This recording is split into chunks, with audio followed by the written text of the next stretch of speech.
My mother slapped my daughter to defend her favorite grandchild, so I cancelled her $10 million trust. Hi, I'm Alex, 38, and the day my mother slapped my 7-year-old daughter was the day I ended the $10 million that kept my mother's life gilded.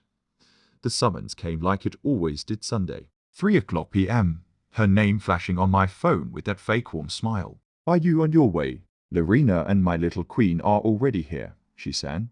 Translation: show up, play along, And orbit Regina, the favorite granddaughter, while my own kid, Clara, sits invisible on the edge of a white sofa she's forbidden to touch. From the street, I look like the stereotype that should be untouchable founder of a real estate investment firm. Architect by training, married to Daniel, decent father. good numbers yet every Sunday. I walked into a stage where my mother, Beatrice, wrote the script and I played the prop. I told Daniel we'd go. He didn't argue. He knows how old machinery grinds. Obligation over peace. Clara asked if she could bring her drawing notebook. Grandma says I stain her cushions. They're not tightened. Same place it tightens every week. I bribed her with pistachio ice cream on the way home. The drive to Palanco is a time machine. You don't control the stops. Today mine was 15. My cancelled birthday party cashed out into a designer handbag for my sister. That was the night my father pressed a heavy silver compass into my palm and said, "Find your own north." He died 10 years later. The compass stayed. So did the map of how my mother works. Image over substance, favorites over fairness, leverage over love. The elevator opened straight into the penthouse. Perfume, lilies, bad layout. Beatrice air kissed me, then sprinted past to scoop Regina into her arms. Pearls flashing, praise pouring. Clara got a glance and a rule. Do not touch the walls. Appetizers turned into a monologue about Regina's ballet triumphs. Dessert arrived like a coronation. First slice perfect and towering for the sweetest girl in the world. Mangled end piece for Clara. She didn't complain. She took out her notebook and drew her dad with its serious little tongue peeking out. Regina wandered over, peered down, and said, "What's that ugly thing?" Then the glass of water slipped. The portrait bled into grey. Clara's breath hitched. I stood to say the line every decent adult should say. Beatrice cut me off with the line she always uses. "They're just children." Don't be dramatic. The room didn't know it yet. But the compass in my pocket had already turned. Dinner moved on. But something inside me didn't. Watching Clara shrink into herself while Regina basked in approval was like witnessing a rerun of my own childhood. Frame by frame, I was the backup, the proof of contrast. Beatrice bragged about Regina's acceptance into the Palace of Fine Arts ballet program. A natural talent, she said, as if divine genetics had finally borne fruit through Lorena.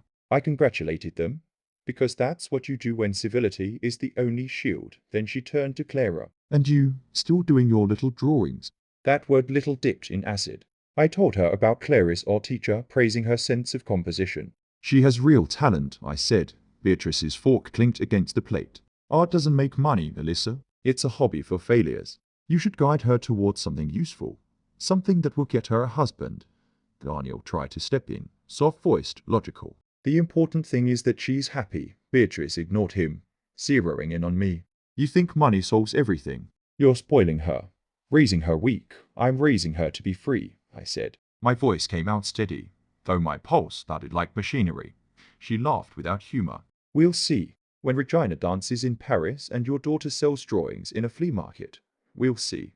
The air thickened. Clara kept eating quietly, pretending she didn't hear. But her eyes told me she did. After dessert, she retreated to the living room, her usual refuge, and resumed drawing. Regina followed, full of sugar and spite. My grandma says you'll be poor, she announced. I'll send you postcards from Paris. Clara gripped her pencil tighter, said nothing. Then Regina lunged for her tablet, yanking it away. It's mine, Clara shouted, clinging back. They struggled, limbs flailing, until Regina lost balance and fell softly onto carpet, unhurt but howling like a victim in a soap opera.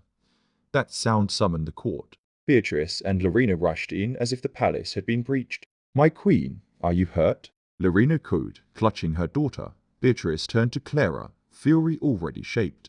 How dare you lay a hand on your cousin after everything we do for you? Clara's voice trembled. She took my tablet. Silence.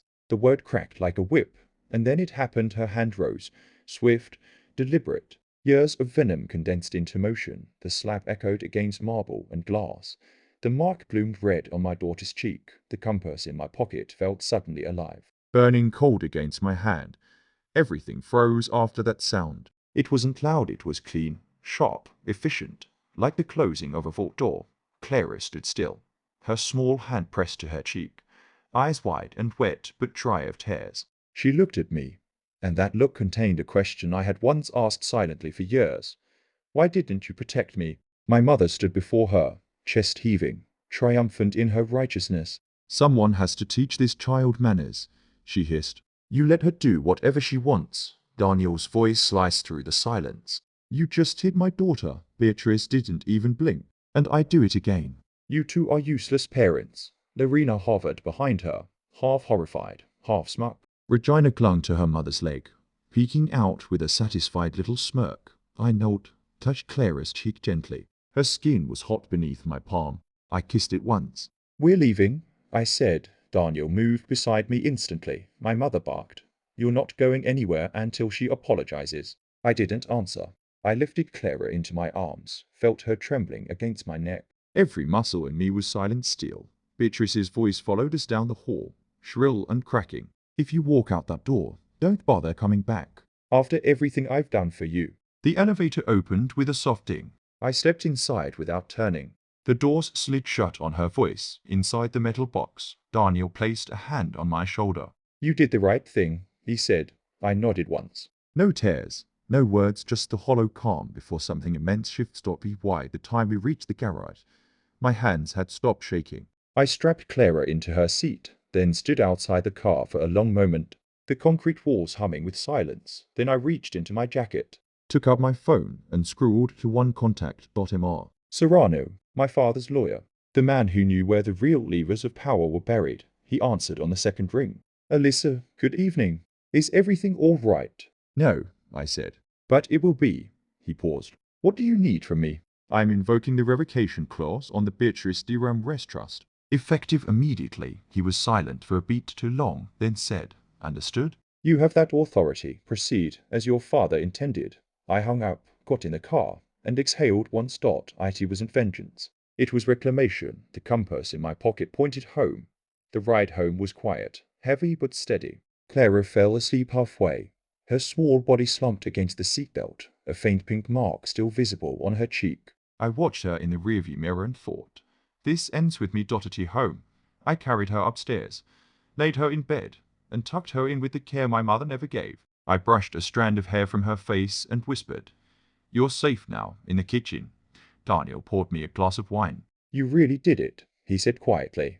I did, he studied me. What happens now? Now, I said. I finished the demolition that night. I wrote 3 emails, one to the building administrator of my mother's penthouse, another to the bank authorizing the trust's termination, and a final one to Serrano, confirming every legal measure. It was surgical, exact, like drafting blueprints for collapse. Daniel leaned in the doorway, arms crossed. This will be a war. I know, I said, typing without looking up. But for the first time, I'm not fighting for peace. I am fighting to have it. I didn't sleep. I designed in my head not buildings, but boundaries. I mapped her likely tactics. Guilt, manipulation, the weaponization of family. I built countermeasures for each. By dawn, my plan was airtight. 2 days passed without contact. The calm before a storm always has a taste, metallic, deceptive. Then, mid-meeting, my phone buzzed. MOM. I excused myself, stepped into my office, and answered. Her voice screeched through the line. Something terrible is happening. My cards aren't working, none of them. The system must be down. You have to call the bank. I let her talk. She never mentioned Clara. Not once. There's no system error, I said finally. The trust that funded those cards no longer exists. A silence that could have frozen fire followed. Then, what are you saying? I closed it, MOM. Sunday night, after you hit my daughter, the shriek came like feedback. You can't do that. That money was mine. Your father left it for me. No, I said, my voice level, clinical. He left it for you to live, not to destroy. You violated the clause about family respect. I executed it. You're lying, she screamed. I'll speak to Serrano. He'll fix this. Perfect, I said. Tomorrow at 10 in his office. Bring Lorena. And I hung up. The first pillar had fallen. The quake had only begun. Mr. Serrano's office looked exactly as I remembered. Mahogany panels, old books, order.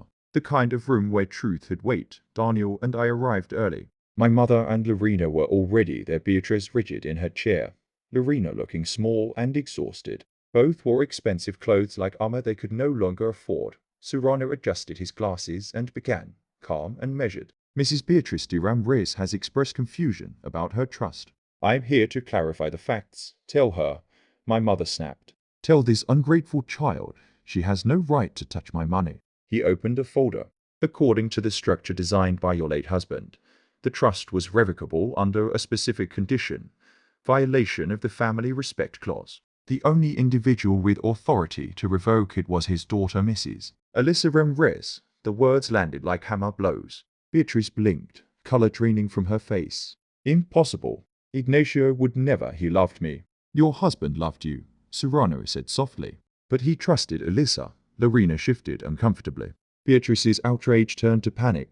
You're conspiring with her. You're all. I interrupted. Enough. You built your kingdom on my work, M.O.M. You've lived in my property for years. The company owns the penthouse, and I own the company. Your lease expired the night you raised your hand to my daughter, Lorena gasped. Beatrice went still, an animal, realizing the cage door had quietly closed. I took out a thicker folder from my bag and slid it across the table. Here are the corporate filings, profit statements, and ownership records. The trust was charity. The empire you flaunted was mine, Serrano nodded gravely. Your husband anticipated this day, Mrs. Beatrice. He reached into his briefcase, pulled out a sealed envelope. My father's handwriting on the front. He asked me to reveal this only if conflict arose. He opened it and read aloud. My father's words filled the room. His pride in me, his worry about my mother's temper, his hope that Lorena would follow my lead. He made it explicit. I leave Alyssa control because she has the strength to protect this family when I cannot. Silence stretched. Lorena began to cry. Beatrice sat frozen, breathing shallow, her defiance crumbling into disbelief. When Serrano finished, I stood.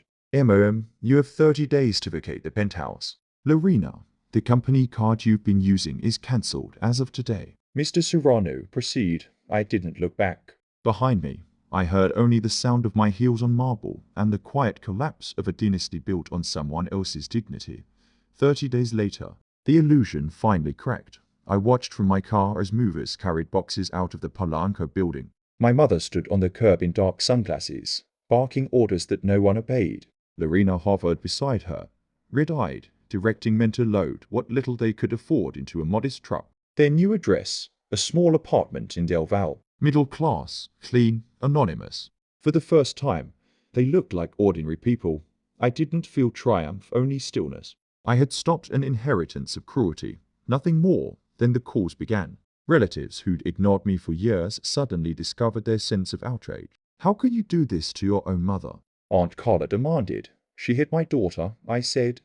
Oh please, she scoffed. A slap never killed anyone. If someone slapped your son, would you invite them to dinner next Sunday? I asked. Silence. I hung up. The line repeated itself for weeks. She hit my daughter. That was my wall. No argument passed through. My mother tried pity next texts about sleepless nights, skipped meals, depression. Lorena begged on her behalf. I didn't answer.